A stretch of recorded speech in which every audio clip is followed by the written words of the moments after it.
I'm here in Medjugorje next to St. James Church, which is over there. And I'm with, what's your name? Jerry. Jerry, where are you from? From Manchester in the UK. Manchester, UK. The first one I'm interviewing from Manchester. It's beautiful.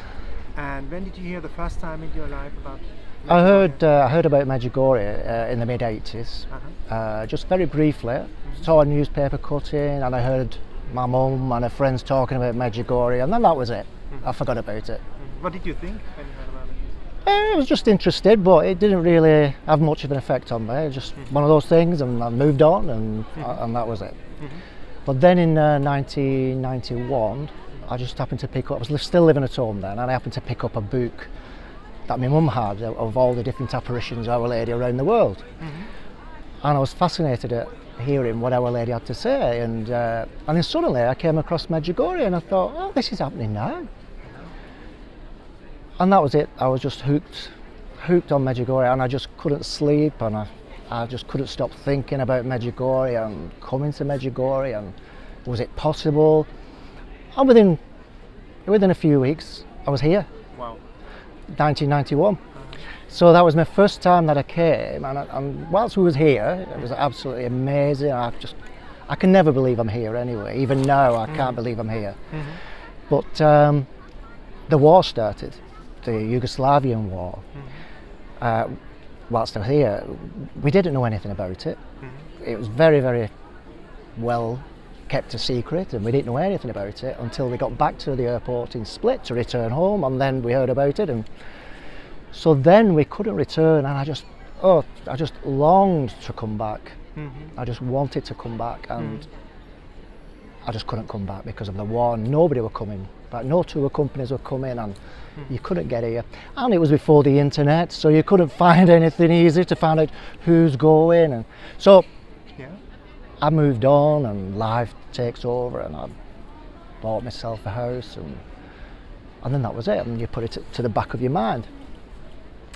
Moving forward to 2017, after a few things that had happened in the family, we lost my younger brother to an illness, then my dad took really ill, then my mum had a huge stroke, and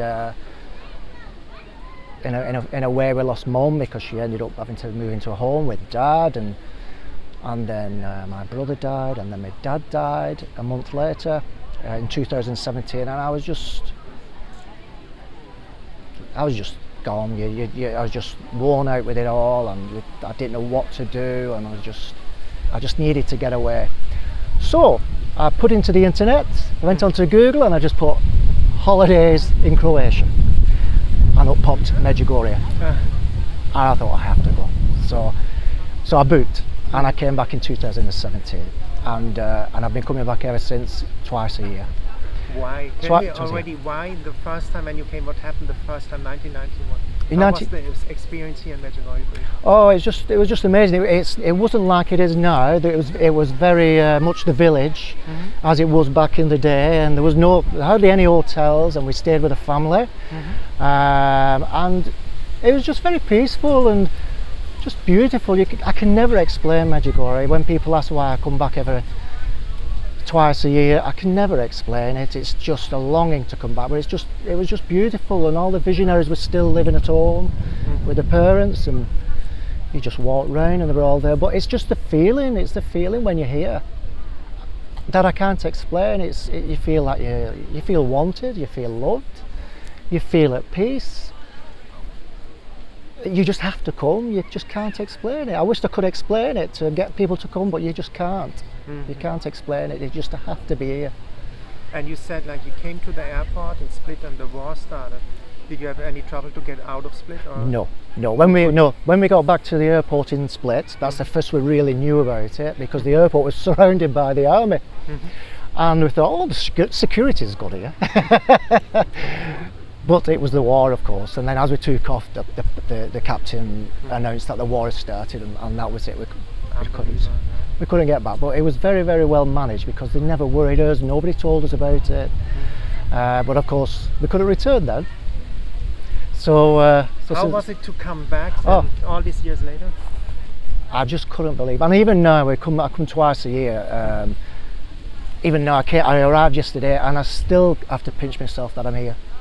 Beautiful. I can never believe that I'm back here.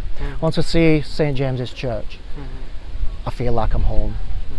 And it is a place where I feel I belong here. I feel I can be myself here. You can walk around and be a Catholic here. You can pray the rosary here. You can be yourself. It's just an amazing place. I walk around and I feel like people know me. I feel like I know people, and even in the shops, the restaurants, everybody's so welcoming, and there's just a spirit here. That, again, I find difficult to explain. I really do. And you say you are from the UK, so there are not so many Catholics then, no? Or how does it come? You believe in the Church of England, or always Catholic? No, I'm always Catholic. Always Catholic. Always Catholic. Yeah. There are plenty of Catholics. There are plenty. There are a lot of Catholics. I think there's a lot of Catholics who don't practice anymore. A lot of Catholics who I come across who say, "Oh, I do believe, but I don't go to church."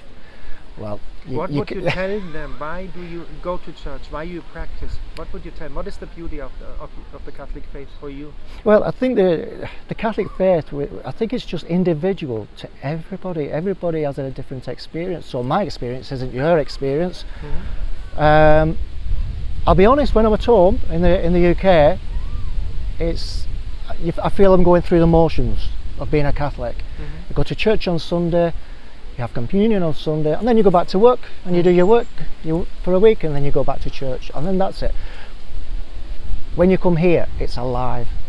The church is alive. The Mass is alive. Every word that the priest says is alive. You hang on every word that people are saying, and you're interested in people. People are interested in you, and it's just alive here.